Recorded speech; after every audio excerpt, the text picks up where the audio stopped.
Hey, what's up, everybody? I want to welcome you to another episode of the Dreamers Pro Daily Recap, where we give you a recap of all of the hot topics that we covered that day. You can catch them in their long format and also catch it fully streaming for free on Apple Podcasts.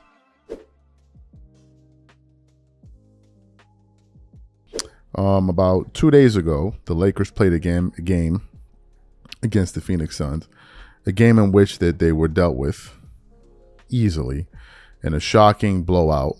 Where the Suns essentially didn't even play with their best player in Devin Booker because he went out after playing 9 minutes and 55 seconds in the first quarter. And it was just, I mean, the whole thing was just a total mess. I think Luka had like 7 turnovers. It was just a disaster. So in the midst of that game, while that game was going on, LeBron finds a way to take it upon himself in that fourth quarter to say, you know what? I have 6 points now. So now what we're going to do is we're going to ensure that I can get the 10 points to keep my streak alive. And it was one of the most disgusting things you would ever see. Like, I couldn't believe a player of that stature would go out there and do something. Like, it was despicable, but what could you expect? Right? So everyone reacted to it, mostly independent guys. Main guys, I mean, some NBA players did, but media just stayed away from it. So I was surprised to see when they were discussing this on The Odd Couple, Rob Parker and Kelvin, and they were talking about LeBron James stat padding. Now, Kevin is actually a LeBron guy. I think he thinks LeBron is a GOAT or something like that, right? So when I tuned in to hear what they had to say, man, in typical Rob Parker fashion, he was absolutely going off on LeBron James, and deservingly so, because what he did, there was no defending that. Okay, so what we want to do now is we want to play exactly what Rob Parker had to say about LeBron's antics during that game. I'm going to come back and continue on the show. Take a listen to what Rob Parker had to say here. Because that's where we are. Kelvin, I know you're going to come up with some LeBron has earned the right to do whatever he wants story or excuse. Just embarrassing. LeBron, it's not going to change people's opinion that you're better than Michael Jordan because you have this meaningless streak. I'm sorry. You had a horrible shooting night. It was a bad night at the office. It's okay. Don't do this. Make a mockery and a blowout. Imagine if he slipped on a wet spot and hurt himself or twisted something. People would say, what is he doing in the game in a blowout? Hey, I'll tell you what I'm doing in this game. I'm going to get 10 points. Okay, go ahead. I'm ready. No, go ahead. I mean, no, to me, it makes it just it's ridiculous. This is a two-parter for me. One, and y'all know how I am about LeBron. I wish he had sometimes the people in his group would tell him in the group chat, that ain't it. The passive-aggressive, the random tweets in the middle of the night, you lost by 30. I thought I was the watch king. Bruh, put the phone down. This is another one. This is the stupidest stat that nobody remembers. This is not a home run stat. This ain't a season with a triple-double. Nobody remembers. I don't know. Michael Jordan is the greatest of all time. I don't know how many games Michael Jordan had with 10 points. All I know is Michael Jordan was Michael Jordan. I know he was an MVP and a defensive MVP. I know he has 6 in all the finals. I know he's been, multiple All-Stars and all the NBA. I don't know how many games Kobe Bryant, God bless the dead, had a 10 and Kareem had 10. Nobody does it. Nobody cares. This is the stupidest stat Who ever. Came up with this? So this one to me bothers me. Now, do I have a problem if you're staying in to get that triple-double? Steph Curry, I'm making it up to hit a 3 to win the all-time three-point. I have no problem with that. When you're going for stats that are impressive, stats are like, wow, all-time stats.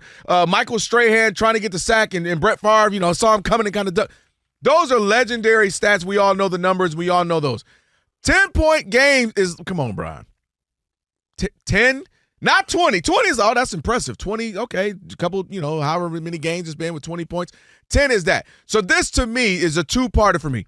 This individual stat is ridiculous. If it happened in a natural flow, but you're in a blowout. You're in a blowout in year 20. At the end of the game. And you're 23. It doesn't make sense. Like, the coach has to say, LeBron, what are you doing out there? If he was chasing. Excellent. So you heard what Rob had to say. What are my thoughts about this? Well, look. What LeBron did in that game pretty much summarizes what a lot of people have felt about him, which is LeBron he's playing basketball strategically. It's not really about winning. If I can win, that'll be great. But if I can't win, I can plant so many other narratives around myself and the team. Right. And one of the narratives that LeBron has leaned heavy on, including his fan base, is the fact that he's been able to accumulate these longevity numbers. Right. The fact that he can accumulate so many stats over a long period of time is something that they kind of base their arguments off of in terms of when they're trying to argue the GOAT debate and all of that.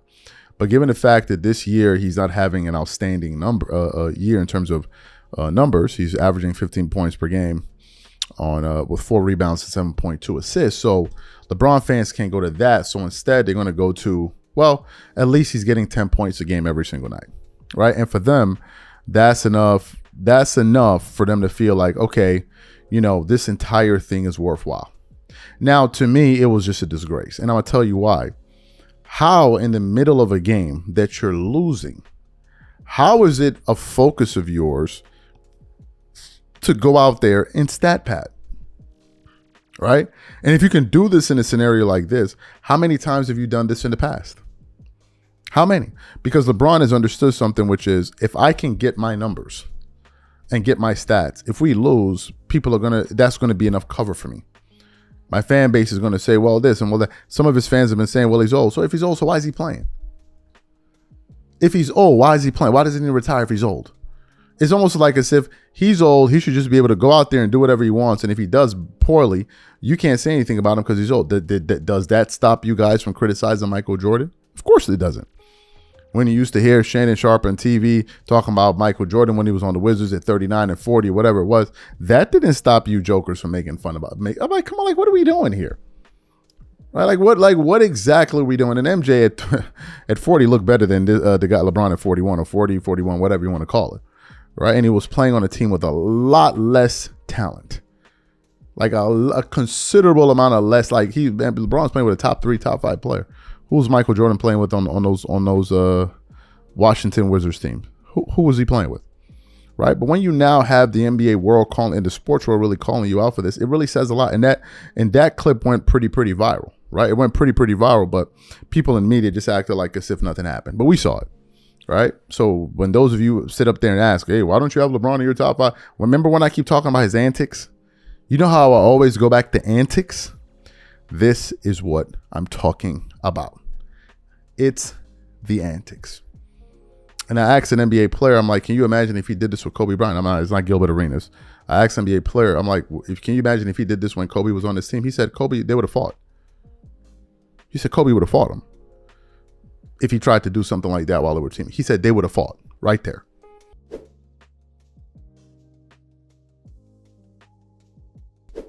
Let's get into today's topic. So we did a show yesterday reacting to the conversation that they had on Gil's Arena, which they were reacting to the comments that Paul Pierce had to make on his show a few days ago, right? Where he was essentially saying that, I don't know where we are in the world at this point, where he was essentially saying that SGA is more skilled than Michael Jordan. Ladies and gentlemen, this is where we are in NBA media. This is where we are. We have now reached the point where you have former NBA players talking about SGA is a more skilled basketball player than Michael Jordan.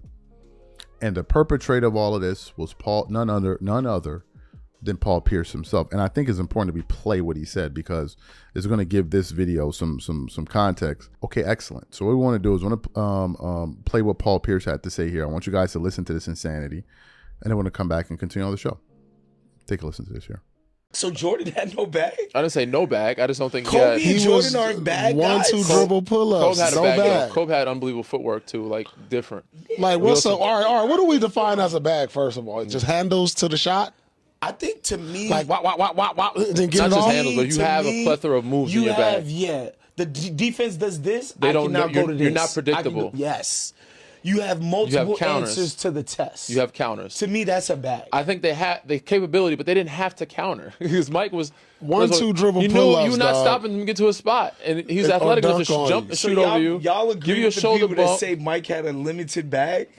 Mike had I limited can't, but- limited bag. I don't agree. I just don't think he had to use his You bag. guys are He crazy. didn't need to do bro. all didn't that need to. fancy I shit. He think just Mike want had a to. bag, He yeah. was right to the business. Bro. Like, you know what I'm saying? Like Shea got more of a bag though. But Shea usually gets to his, he can get to his Yeah. spot. Bro, But Mike's Mike had a bag but didn't have to footwork use it. was so impeccable. What Kobe's is footwork, that I if think, not was a better. bag? I think You think Mike Kobe had better footwork than Mike? I think Kobe. Oh No, I don't think so. I don't think so. I rewatched. I think it's just Mike in Jordan. advance. Like Kobe had to. He had to play against better. You know what I'm saying? Like Mike didn't have to do as much so as you doing the- pivot, stop, pivot, You- left you hand off the doing backboard. You doing throw. the Mike played against I'm mechanics thing right saying, now? Are you I'm really not saying Kobe's a better entertaining that? player. I'm just saying footwork wise, I think Kobe had to evolve his footwork because he's playing against better talent. Like Mike had limited bag, dog. Did Paul Pierce have a bag? Because to me, like, what is this I guy's think, game I besides think they a bag? I think they had the capability. Like so Mike, many moves to get by guys. Mike had a bag. He All didn't right, have to use it. Kobe had a bag. He used it a little more than Mike. I think he was capable of using different moves. He didn't have to. Like bigger guards use a bump. They know how to get to their spots, make a couple moves. Fantastic, right? So, as I said yesterday, they reacted to this on Gil's Arena, and we did a show where we were kind of reacting to what Rashad McCann had to say, right? The general public, when they heard this, they thought that this was just sheer stupidity and trolling, right? But one of the things that some of these guys like to hold over on us is like, oh, well, you guys, you didn't play in the NBA. I didn't play in the NBA. Do I look like I played in the NBA? I never said I played in the NBA. So therefore, you don't really understand what the heck is going on. So if we say this, then we got to be saying, and by doing that, they're basically running cover because they don't want people to call them out for their rage baiting. This is what this is. At the end of the day, what this is rage bait. Say something that is so ludicrous, so outlandish that will get people to talk and therefore engage. And I will never forget when Colin Cowherd said there's a power in being wrong, as he was referring to Nick Wright. He said there's a power in being wrong. You could actually make a lot of money in being wrong and trolling people, getting people upset. Because as people are upset, they're going to engage with you. And that translates to engagement, money, view.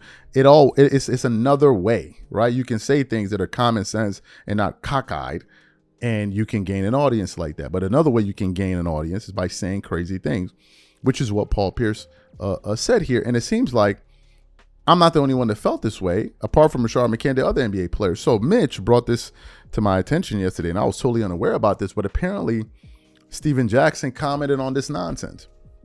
And I was looking for, I'm like, where do you say it? So he actually sent me the screenshot of it. So what I want to show you guys is what exactly he said. He said, turn all y'all mics off. MJ with no bag is like saying Michael Jackson couldn't sing different notes. You sound uneducated, fam. Just my thoughts. Salute, bros. And that was it. That was it. I'll read it one more time for the people in the back. Turn all y'all mics off. MJ with no bag is like saying Michael Jackson couldn't sing different notes. You sound uneducated, fam. Just my thoughts. Salute, brothers. That's from Steven Jackson. The sentiments that Steven Jackson just expressed is exactly what a lot of NBA fans thought when they heard that. These guys are trying to pull the wool over your eyes and they're gaslighting you. It's one thing if people didn't watch Michael Jordan play. It's one thing if we don't have access to the internet. But people saw Jordan play ball. People can go on the internet and watch his highlights for free. So when you say things like this, when people have actually seen Jordan and can look at him right now, and they're also watching SGA currently play, and they say you sound crazy, do you know what that means? It means it means you're crazy. It means you're crazy.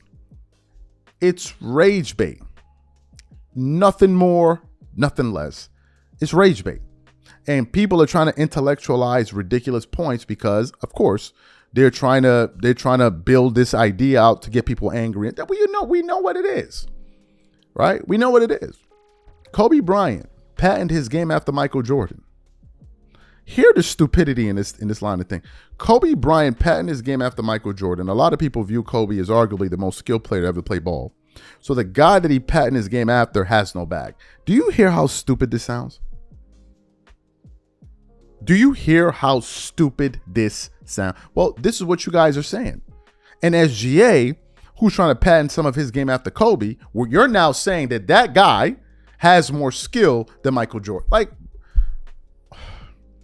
and if you ask them, what do you mean by more skill? I can almost guarantee you they're talking about dribbling. Because dribbling is the only thing that encompasses skills. Nothing else. Footwork, understanding how to play angles, having an excellent jump shot, knowing how to play with your back to the basket, having an excellent post. None of these things matter. If you ask them, okay, what is it that you're seeing on a night in and night out basis that would make you say, oh my God, this guy's more skilled than Jordan? Nobody can tell you. Nobody can tell you. Wizards Jordan is more skilled than SGA. Yes. Wizards Jordan is more skilled than SGA. Because he didn't have the athleticism and the quickness. But he was still an effective scorer every single night. How else do you do that? This is the stupidity of having conversations like this, man. The guy was 40 years old, averaging, I think, 22 points or 20 points. I forgot exactly how many points he averaged again. At 40 in the league when they were scoring like 96 points a game. If you translated those numbers in today's NBA, Jordan would have been averaging about 26 to 27 points per game at the age of 40 or maybe 28.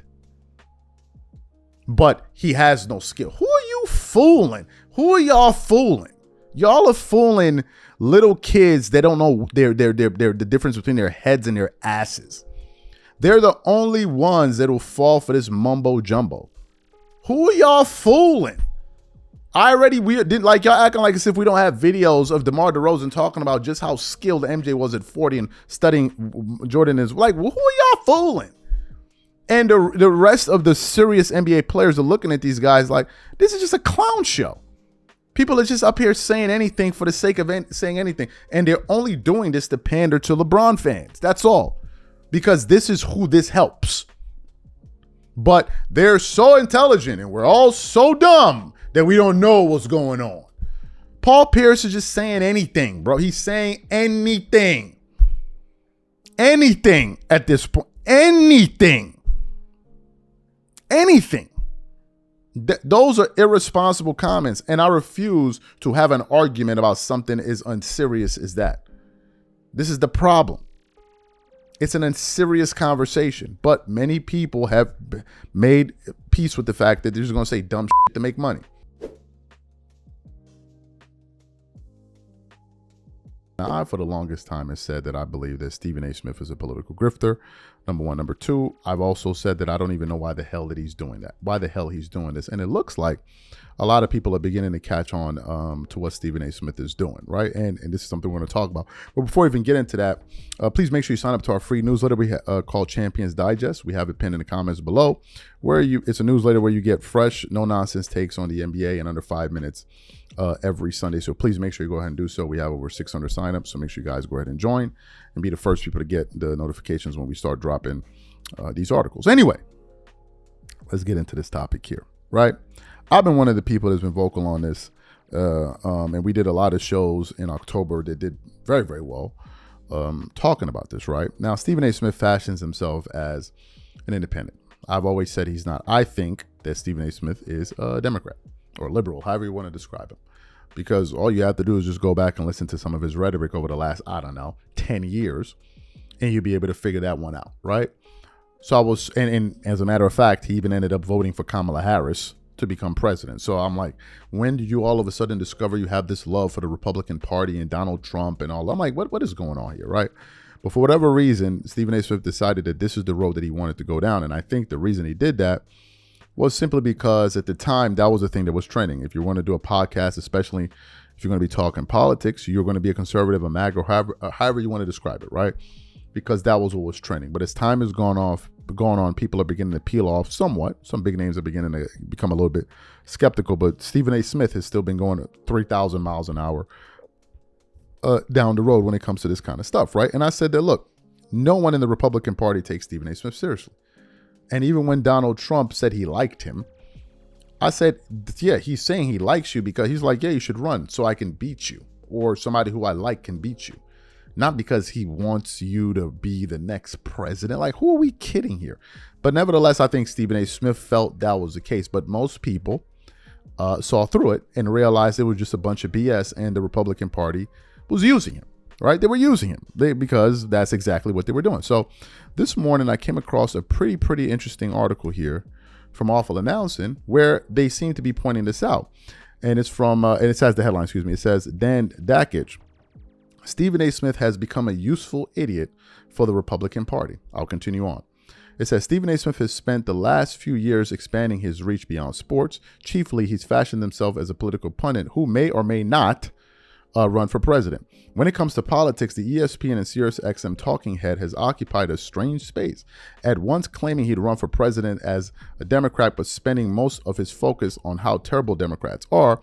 While he appears on shows across a broad spectrum, he tends to make more appearances on conservative-leaning programs, including Fox News' Hannity, and even received an endorsement from Donald Trump. He also often makes ways for admonishing women, some of whom are frequently black, which is the kind of thing more likely to appeal to conservative audience than liberal ones. All of which to say that whatever Stephen A. Smith is trying to accomplish with his political forays, he seems to be appealing to one side more than the other, and that's something Outkick's Dan Dakich has certainly noticed. Dan Dakich is a conservative, as far as I know, or at least works for a conservative platform, which is Outkick.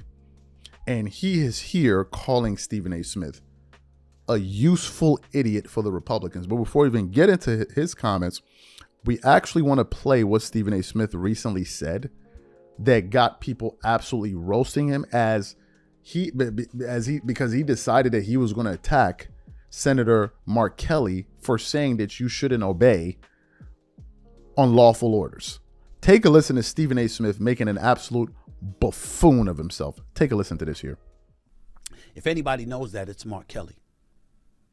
Respectfully, Senator, what the hell are you doing? Looking into the camera and telling military men and women to ignore the commander-in-chief. How dare you? How dare you do that?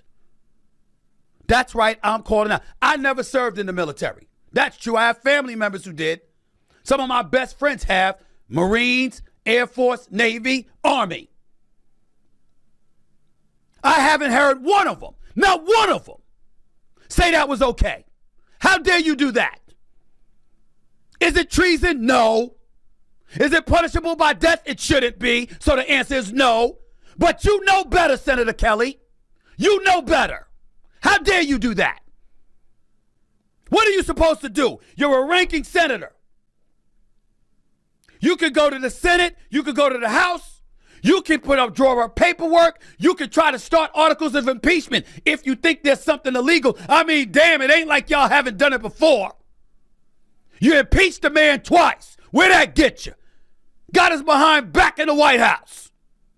Had you left him alone since 2020, maybe he wouldn't be back terrorizing the Democratic Party the way that he is. But you did it. You did it. And here you are again with this nonsense. How dare you do that? I'm not a military person, and I know better than that. You don't tell military men and women to ignore an order from the commander-in-chief. You don't do that. Is it going to amount to what Trump tried to embellish and indicate? No. But that don't make you right. How dare you do that? He's the commander-in-chief for the United States military, period. You have no business doing that. None. And by the way, the biggest reason is because what was illegal? You didn't tell us what it was. What laws? Why did I bring up A Few Good Men with Tom Cruise and Kiefer Sutherland in that sequence and Kevin Bacon? Why did I bring it up? Because the mere thought of you even implying that a military officer is engaging in some type of salacious or illegal activity is trouble in the military, not the court of laws for civilians, the military. Senator Mark Kelly knows that. Trump is giving illegal orders. What are the illegal orders? How come you didn't tell us? Where's the evidence? Where's the evidence? Why do you think the investigation is going on? Why do you think Trump is all over Pete Hegseth, over the Department of War and the FBI with Kash Patel, and folks are looking into and probing what's going on and how can they get to Mark Kelly because they know he did something wrong. You crossed the damn line. You are an elected official in the nation's capital. We have a constitution.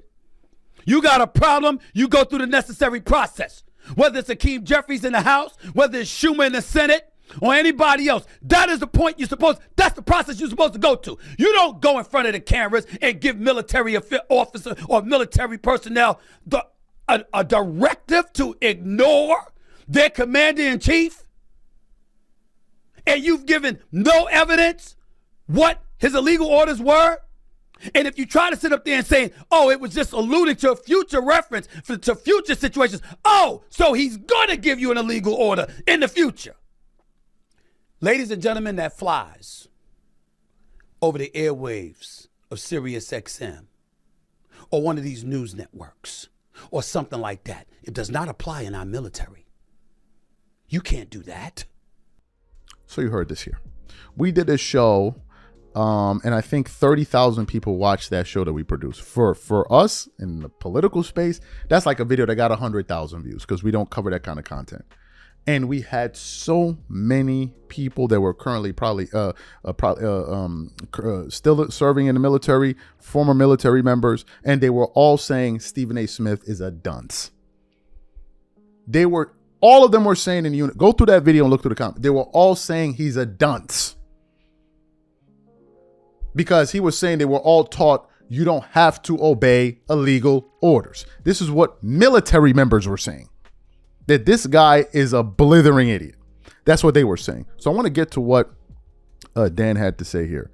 He says, he's been brilliant. Dakich told John Mola at Barrett Media. He's become a useful idiot for the Republican Party and has become a guy that has figured out how to appease the Democratic Party. The former ESPN college basketball analyst also offered kudos to Smith, expressing appreciation for the effort Smith has put into all his endeavors. I think he's doing a wonderful job, said Dakich. Media finds people they can use to put on shows. Someone who will give their side or know where to stand on an issue. He's been brilliant. Do you think this is a compliment? Do you think this is a compliment? It's not. He's saying what we all know. Conservatives, Republicans, however you want to clout, they don't take Stephen A. Smith seriously at all. They don't. If Stephen A. Smith was running for any kind of office, they're not voting for him. They're not. They're not. They're just going to let him talk because this is a former Democrat guy that voted for Kamala, and he's basically publicly flogging the Democratic Party. So let him do it. They're like, you see, even Stephen A. Smith thinks these people are rudderless and confused, and they don't know what they're doing, and they shouldn't be in power, and they should never be in power, right? And I'm saying to myself, you're making $100 million. Why are you doing this? Why are you doing this? Why? I don't understand. That's the part I don't get. Why are you doing this? It's not like as if you need the money. So why are you doing? I can understand a lot of political grifters, and there are a lot of them, and not just grifting in terms of, a black guy saying stuff that white. No. There are white people that say stuff that racist white people want to hear and vice versa. They're grifters all over they're all across the board. There are people that grift for a living. They say things they don't believe, but they know that an audience believes. So therefore they can make money. It happens all the time. And usually the reasons these people do this is because they need funds. So I'm always flummoxed when I see someone in his position that clearly isn't in need of dollars doing it. It's like he's doing it for free damn near. And I just don't understand it. To the point where you have military members calling you out like, bro, you are confused on these matters, but you're very loud and aggressive about making your point. Recently, we did a show where we were reacting to some comments that Stephen A. Smith made when he was essentially calling out Senator Mark Kelly because at the time, Senator Mark Kelly was essentially being attacked by Pete Hegseth because they were trying to say that this guy was saying that you should disobey the chain of command, right? Stephen A. Smith made a complete buffoon of himself. So yesterday, was it yesterday? I think it was yesterday we produced the show where we were talking about Pete Hegseth. And we were talking about, we're going to hear anything from Stephen A. Smith on this issue. So as I was just kind of going through the internet, just following the news around him, because Pete Hegseth he's in a world of trouble, right? With what's been going on around him.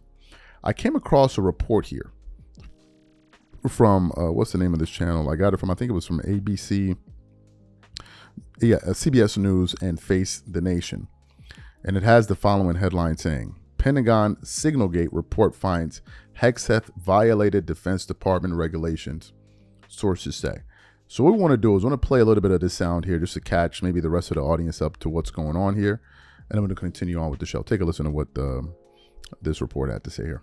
The Pentagon's internal watchdog has determined Defense Secretary Pete Hegseth jeopardized sensitive military information and could have endangered American service members when he shared certain details about U.S. military operations in Yemen in a private Signal group chat earlier this year. This is according to a U.S. official and a person familiar with the report's findings. The report found the defense secretary violated Defense Department policies when he used his personal device for official business to transmit sensitive U.S. military information to other top Trump officials and the editor-in-chief of The Atlantic magazine. That person was unknowingly on that thread, unknowing to the defense secretary. Sources say the report does not address the question of whether Hegseth declassified the information before it was posted in that Signal group chat. The House and Senate Armed Services Committee have received the report. The current version is classified. The redacted version is expected to be made public as early as tomorrow. CBS News Pentagon reporter Eleanor Watson joins us now. So, Eleanor, what more can you tell us about the report based on what sources are telling you? Yeah, well, Lindsay, sources tell us that the report found that Hegseth did potentially endanger troops and the mission against the Houthis in Yemen in March when he shared these sensitive details over Signal. That's according to a source familiar and a U.S. official. If you remember, during the March Signal messages, the Pentagon was conducting a campaign against the Houthis in Yemen that ended up being Operation Rough Rider, with strikes against the Houthis for over 50 days. In that group chat that unknowingly had Atlantic editor Jeffrey Goldberg on it, Hegseth shared details about the platforms, the timing, when these strikes were going to happen. And the IG found, according to our sources, that could have endangered troops and risked the mission. Now, the classified version was delivered to Congress, the Hill, earlier this week, and an unredacted version for public release is expected tomorrow. The secretary, from the get-go, has said he did not share war plans over Signal, but what this IG found is that the details in those messages, at the very least, risked endangering troops. Okay, I want to get back to Hegseth in a second, but the person who inadvertently added Goldberg to the message was, at the time, National Security Advisor Mike Waltz, right? He's now the UN ambassador. Will this report address that part at all? As far as we know, the investigation scope was about the secretary's use of commercial apps like Signal. What we may find in the unredacted version tomorrow is more than just the messages that were posted by The Atlantic. But what we learned in March about the messages is that Hegseth was the one who shared sensitive details, even though Mike Waltz was the one who inadvertently added him to the messages. One other thing, Lindsay, I want to note about what the sources tell us the report says is that the details that Hegseth shared in Signal were transmitted to him, shared with him by U.S. Central Command, which is the combatant command overseeing those operations against the Houthis. And the report, according to our sources, did find that U.S. Central Command shared those details with the appropriate secret, no foreign classification before they were shared in that group chat. Excellent. So you heard what the report had to say. Now, just when you thought that things couldn't get worse, well, that's exactly what's happening. We have a Yahoo article, and it just says, just in, New York Times sues Pentagon over Pete Hegseth's press access rules. Now, as you guys know, The White House and this administration issued some new rules to media members that if they don't adhere to, they won't be having access to the White House. And some media organizations decided to just boycott and leave, right? Well, it seems like the New York Times is pushing back. So this article says New York Times has announced it's suing the Pentagon, accusing the Department of Defense of engineering an unprecedented purge of traditional reporters in favor of pro-Trump digital influencers. The lawsuit to be filed in Washington, D.C. names the Department of Defense Secretary Pete Hegseth as chief spokesman, and chief spokesman Sean Parnell, and asks a federal judge to strike down the new access rules imposed in October. Beat reporters refused to sign a policy and instead surrendered their passes in a mass act of protest, including journalists from conservative-leaning networks like Fox News and Newsmax. The policy is an attempt to exert control over reporting the government dislikes in violation of a free press right to seek information under the First and Fifth Amendments right protected by the Constitution. Times spokesperson Charlie Statlander said on Thursday. He added, "The Times intends to vigorously defend against the violation of these rights, just as we have long done throughout administrations opposed to scrutiny and accountability."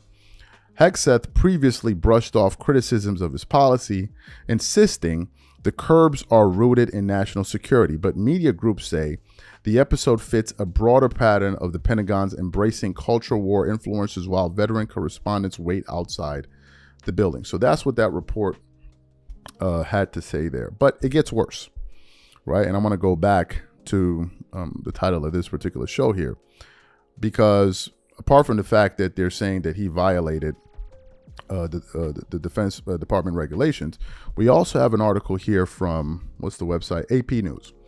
And I want to read a little bit further. It says Pete Hegseth faces deepening scrutiny from Congress over boat strikes. It just keeps going on, right? It says Pete Hegseth barely squeaked through a grueling sentence, a Senate confirmation process to become Secretary of Defense early this year, facing lawmakers wary of the Fox News Channel host and skeptical of his capacity, temperament, and fitness for the job. Just 3 months later, he quickly became embroiled in Signalgate, and he and other top U.S. officials used the popular Signal messaging application to discuss pending military strikes in Yemen. A Pentagon Inspector General report delivered to lawmakers Wednesday found his actions posed a risk to personnel and missions. And now, in what may be his most career-defining moment yet, Hegseth is confronting questions about the use of military force and demands he release the videotapes after a special operations team reportedly attacked survivors of a strike on an alleged drug boat off the coast of Venezuela. Some lawmakers and legal experts say the second strike would have violated the laws of armed conflict. These are serious charges, and that's the reason we're going to have special oversight. Senator Roger Wicker of Mississippi, the Republican chair of the Senate Armed Service Committee. Now, we also have one more report that I want to get to. Where is it from? Okay, no. Apparently, it's not this one. So what are my thoughts about this, right? What are my thoughts about this? Look, Pete Hegseth seems to be in over his head.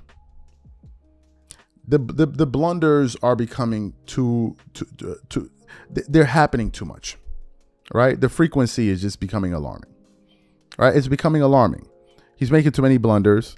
He's already under investigation for this second strike that we just mentioned, and a lot of it, when you listen to some of the things that he says in terms of his retort, it's almost like as if, oh, this is just fake news. Oh, I mean, these guys are just making it up. I mean, there's no big deal. Did you hear the president, although I think now he's taking a more defensive stance in terms of defending him, but initially when he was asked about this on Air Force One, he said the first thing he did was he absolved himself of the entire situation. He said this was an initiative that was done by Pete and the rest of them, and now they're actually, oh my God, they're actually trying to skirt issue to the commanding officer and say, well, Pete is saying, well, I didn't see anything that was going on. Right, he's basically trying to escape blame. And for a guy that is as vocal as he is, and is out there talking about when he held that meeting with all of the generals from all over the world, they came in there to sit down and talk to him at I think in Virginia. For a guy that's talking about following procedures and making sure we dot our dot our I's and cross our T's, for you to be out here making all of these blunders, and now you're bringing all types of negative press to this particular administration, is not a good look. And if this investigation, if they deem after looking at those tapes that he did commit a war crime, I don't think he's going to remain in that position for much longer. You can't keep him there. Kash Patel is already under a lot of scrutiny with the job that he's been doing as the director of the FBI. So this isn't looking good. And the president, what we do know is that he has a very short leash. After a while, if he feels like you're a screw up, he'll cut you off. He'll fire you, and that will be the end of it. So I have a few questions for you guys. Number one, do you think that Pete Hegseth is in over his head? Number one. Number two, do you think President Trump, if Pete Hegseth keeps attracting more negative press, do you think Trump will fire him? Do you think he will fire him? Because I believe he will. Trump seems like someone that's not going to suffer fools, especially if it's going to have a negative impact on him. He's just not going to do it, right? When it comes to that, he is ruthless at firing people. I mean, he doesn't waste a moment, and he'll fire you, and you'll become his enemy, and he won't look back for it, not even once, right? So I'm very interested to hear what the audience has to think about this. Also, if you guys are enjoying these shows, please let me know in the comments, and we'll continue to produce more. Also, if you think there's some things that we can improve upon, please let me know. This is not really our forte here. We're a sports channel, but I also have some interest in some of these issues that are occurring around the world. We don't bombard you guys with the content. We do it periodically. So let me know what you guys think about it in the comment section. I'm really looking forward to hearing your feedback on this. Whatever you guys think, leave your thoughts in the comments, and we catch you on the next show. Peace.